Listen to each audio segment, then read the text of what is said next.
আজ আমার কাছে একটা সারপ্রাইজিং খবর। কারণ আমার কয়েকদিন আগের বিরিয়ানির ভিডিও দেখে আমার একজন ফলোয়ার বলেছে যে আমার হাতের বিরিয়ানি খাবে, আমার সাথে রান্নাও করবে। তাহলে এমন একটা আবদার তো আমি কিছুতেই ফেলতে পারি না। একজন আমার হাতের বিরিয়ানি খাবে বলেছে, তাহলে আমার তো খাওয়াতেই হবে। তাহলে চলো শুরু করি আজকের বিরিয়ানিটা। এমনিতে বিরিয়ানি রান্না করলে এক দুটো ইনগ্রিডিয়েন্টস বাকি রয়ে যায়, কিন্তু আজকে কোনোটাই খামতি করা যাবে না। সবগুলো জিনিসপত্র আমি আনিয়ে নিলাম। ও বলেছিল যে চাউল আর মাংস নিয়ে আসবে। আমি বলেছি ঠিক আছে, তোমার খুশি মতন চাউলটা আনতে পারবে, কিন্তু মাংসটা আমার হাজব্যান্ডই আনবে। ও নিয়ে এসেছে ফরচুনের চাউল, তাই তোমাদের আমি একটু দেখিয়ে দিলাম। তাহলে প্রথমে আমি চাউলটাকে ধোয়ার জন্য রেডি করে নেব, আর এদিকে মাংস রেডি করে নেব। গোলমরিচ, রসুন, টক দই আর নুন দিয়ে ম্যারিনেট করে রাখবো। সেই দিন তো আমি বানিয়েছিলাম টক দই দিইনি, কিন্তু আজকে যেহেতু একজন আমার হাতের বিরিয়ানি খাবে বলেছে, তাহলে আর কোনো ইনগ্রিডিয়েন্টস আর কম দেওয়া যাবে না। সবগুলো যোগাড়যন্ত্র করে আমি বিরিয়ানি রান্নার জন্য রেডি করলাম। তাহলে এবার চালটা আমি মেপে নিলাম। চালটা ধুয়ে আমার আধ ঘন্টা ভিজিয়ে রাখতে হবে, তাই আমি চালটাকে প্রথমে ধুয়ে নেব। ধুয়ে এটাকে ভিজিয়ে রেখে দিয়ে বাকি কাজগুলো আমি শুরু করব। এইদিকে ও বলেছিল ও আমার সাথে রান্না করবে, তাই ওকে আমি বসিয়ে দিলাম মানে গ্যাসের সামনে। বললাম শুরু কর তুই এবার। ও বলছে যে ও আমার সাথে রান্না করবে, তাহলে ওর মনে থাকবে। আমি বলেছি তেমন কোনো ব্যাপার না, বিরিয়ানি রান্না করা একদম ইজি। সবগুলো ইনগ্রিডিয়েন্টস আমি একদম বাইর করে হাতের সামনে রেখে দিলাম, যাতে কোনোটা কমতি হয়ে যায় না। আর সেই দিন ছিল বাকি কসুরি মেথি, তাই আজকে আমি কসুরি মেথিটাও আনিয়েছি। ও শুরু করলো আলু সাতলানো। তারপর যেহেতু ওর একটা ইচ্ছে হয়েছে ও আমার সাথে কাজ করবে, তাই আমি ওকে দিলাম একটুখানি করতে। কারণ ও যদি না করে তাহলে ওর আবার একটু মনটা ছোট হবে যে আমি করতে চাইছিলাম, আমাকে দিল না। আসলে ওর পরিচয়টা আমি আগে দিয়ে দিই তোমাদের, ও হলো আমার দিদির ছেলে। এইদিকে আলু সাতলানো হচ্ছে, আর এদিকে আমি মাংসটা মেখে নিচ্ছি মশলা দিয়ে। ধনে গুঁড়ো দিয়ে দিলাম, জিরে গুঁড়ো, শুকনো লঙ্কার গুঁড়ো, হলুদ গুঁড়ো, আর কাঁচা পেঁয়াজ আর রসুন, আর এইদিকে একটু সামান্য সর্ষের তেল। সবগুলো দিয়ে আমি ম্যারিনেট করা মাংসটাকে আর একটু মেখে রেখে দেব। ওর আবদার আমি কিছুতেই ফেলতে পারি না, কারণ একসময় আমি ওর টিচার ছিলাম, আজ ও আমার টিচার। সোশ্যাল মিডিয়াতে যে কাজগুলো করছি আমি, অ্যাকাউন্ট খোলা থেকে ধরে আর কিভাবে ভিডিও করতে হয়, কিভাবে ভিডিও এডিটিং করতে হয়, কিভাবে ভিডিও আপলোড করতে হয়, একদম সব কিছু ও আমাকে হাতে ধরে শিখিয়েছে। আর এদিকে দিয়ে দিলাম কসুরি মেথিটাও। ম্যারিনেট করে রাখবো, তখন তাহলে গন্ধটা খুব ভালো আসবে। তাই এবার করে নিলাম বেরাস্তা। বেরেস্তা করে আমি এটাকে তুলে নিলাম, আর এটাকে একটু ছিটিয়ে রাখতে হবে, তাহলে এটা একটু ক্রিস্পি হবে। তাই এটাকে নাড়াচাড়া করে ছিটিয়ে রাখলাম। তারপর এদিকে আমি পেঁয়াজ আর রসুনটাকে সাঁতলে নেব। পেঁয়াজ রসুনটা একটু সাঁতলানো হয়ে গেলে দিয়ে দেবো কষানো মাংসটা।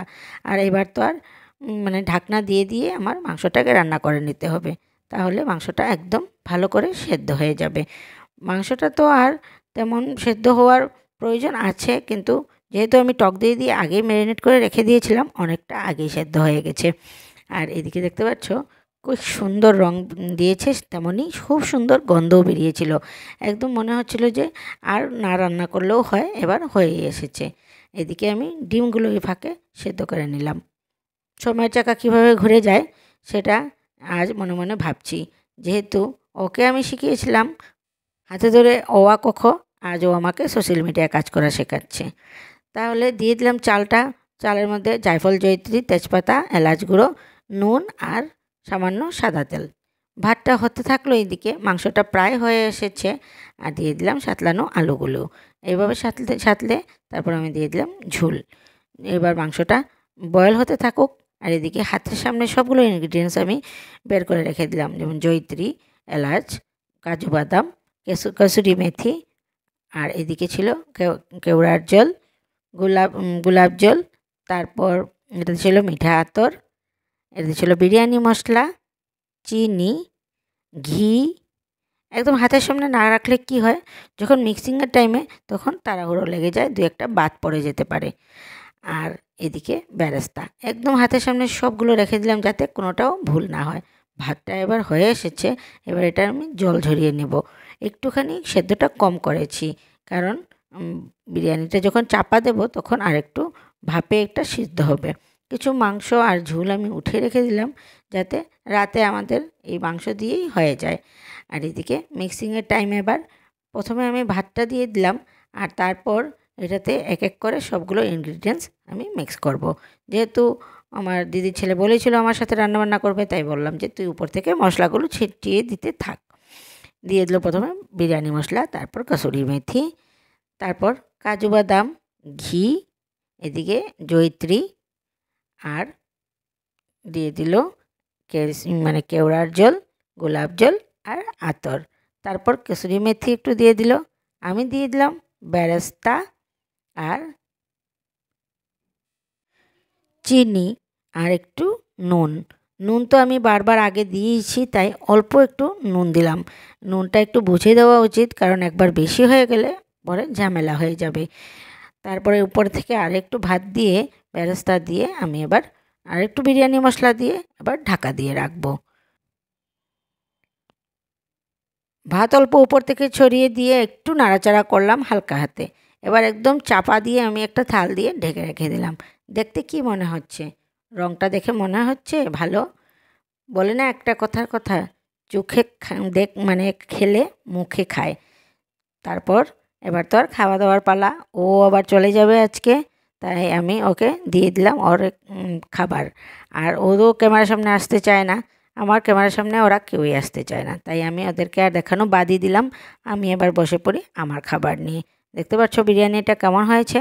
মনে হচ্ছে তো ভালোই হবে। তাহলে খেয়ে দেখি এবার কেমন হলো। গন্ধটা তো এমন বেরিয়েছিল যার কোনো তুলনা হয় না। আজ তো গন্ধ আর স্বাদে একদম 10 on 10।